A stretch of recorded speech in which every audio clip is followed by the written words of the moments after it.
This is Comic Picks by the Glick. Hey, and I'm your host, Jason Glick. Good evening, Jason. Hey, John. John, you sound like you're at death's door right about now. Yeah, if I left work for an honest-to-goodness reason, like I was sick today, it's because I was. I would happily have left work for any other reason, but today it was this. So, what do you have this week for us? Well, see, it's funny that you're at death's door because this week's pick is all about the fight against life. Oh, cool. Yes. You see, after I've talked previously about some Marvel's cosmic events like Annihilation, War, and Realm of Kings, now I've got the latest installment in that saga, the Thanos Imperative. Okay, now the long story short is that the Thanos Imperative is a huge continuity nightmare for people who aren't familiar with or haven't been keeping up with Dan Abnett and Andy Landing's take on Marvel's cosmic series. Now, the thing is, though, however, for those of us who have been reading it, well, I say it with that smug air of superiority, but it's kind of like, me proclaiming myself the tallest midget in town. It's still a pretty entertaining read, mainly for the fact that it successfully gives you like a huge, epic cosmic battle, like where basically you feel the stakes of the universe, or the fate of the universe is at stake here, and it does a good job of selling that, as well as the nature of the threat itself. Now, said threat basically involves the encroachment of a parallel dimension known as the Cancerverse. Now, as I've mentioned before, this Cancerverse is basically imagine like the Marvel Universe reimagined by H.P. Lovecraft. So you got all sorts of nasty tentacle demons crawling around the place. Lots of familiar Marvel heroes transformed into abominable horrors, and it's also all sorts of other crazy, scary shit going on too. It's nasty, it's bad, and it's filled this universe to the brim. So now they want our universe. Standing in their way is Peter Quill, also known as Star-Lord's Guardians of the Galaxy. It's like Nova, and a whole host of the who's who of Marvel's cosmic community. You got the Kree, the Shi'ar, Galactus. It's like all the Universal Abstracts, fun stuff like fun big stuff like these guys. Now, thing is, while Galactus, the Kree, and the Shi'ar are mainly there for show because they've been involved in this stuff on the periphery. This is basically Nova and Star-Lord's show because Peter Quill is at the end of last one of Guardians of the Galaxy. We witnessed the rebirth of Thanos. Now he's back. The Avatar of Death is back, and he's basically now he's crazed out of his mind when we first meet him. Of course, the thing is, though, since he's the Avatar of Death, Peter figures that, hey, you know what? If we're getting the Avatar, we got the Avatar of Death. We've got a universe where Death was killed. What do we do from here? So he, along with Rocket Raccoon, Gamora, Drax, and Star-Lord, go into the Cancerverse to drop Thanos there and have him be someone else's problem. Now, and then you've got Nova leading the fight on our side as the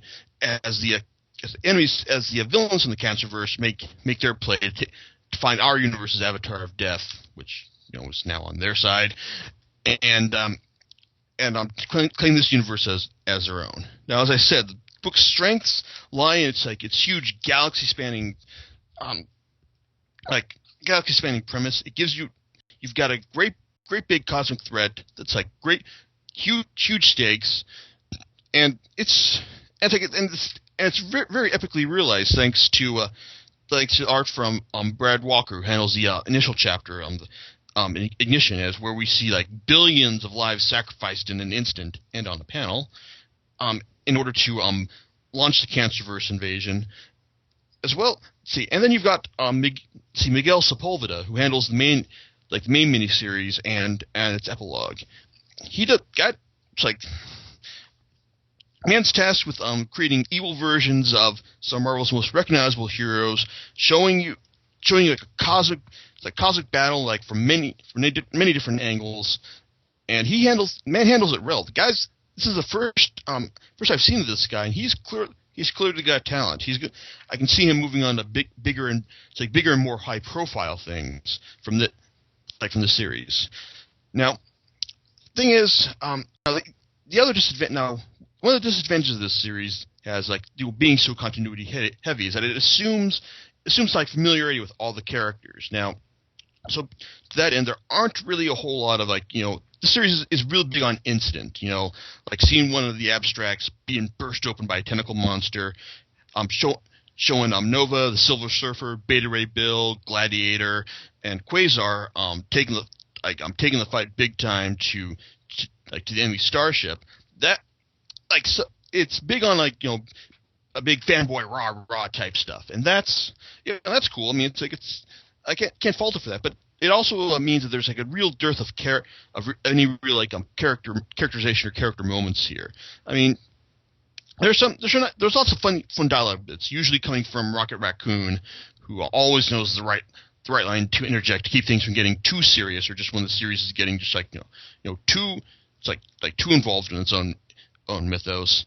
But what else I guess is this is a book you're reading just for the spectacle, not for the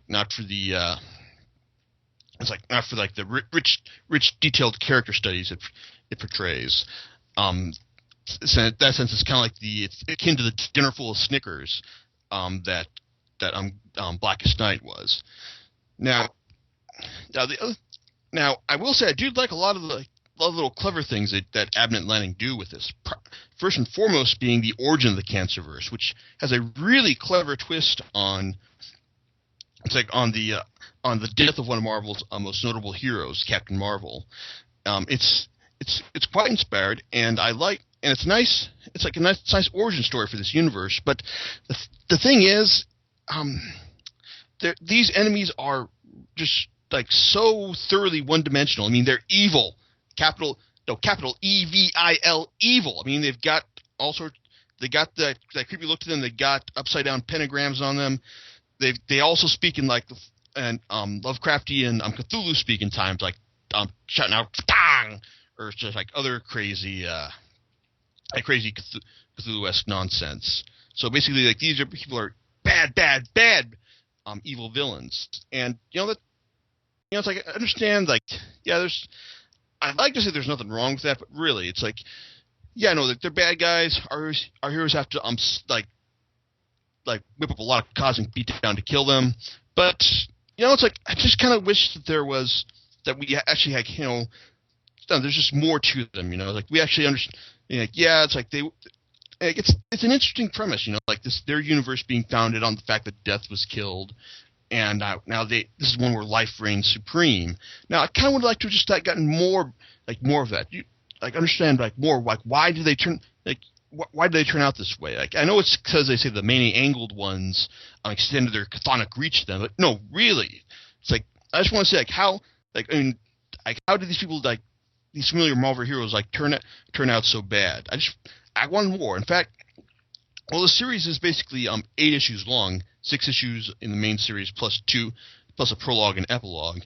I did kind of wish they had gone a full 12 issue series just to give more time for character, more time for character, just giving more I don't know, depth to a lot of the players and subplots here.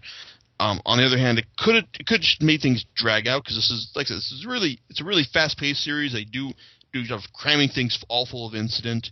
And there are some plot holes, such as how the Cosmic Cube magically gets a few charges at the very end.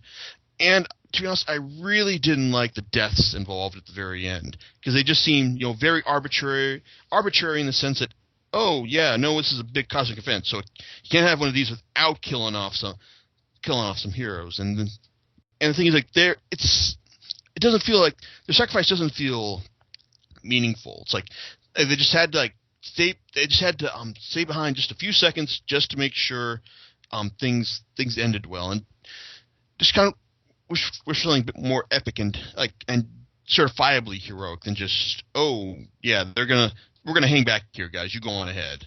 Than what we got. Of course, other problem is the fact that I have a feeling that they're going to be back very, very soon.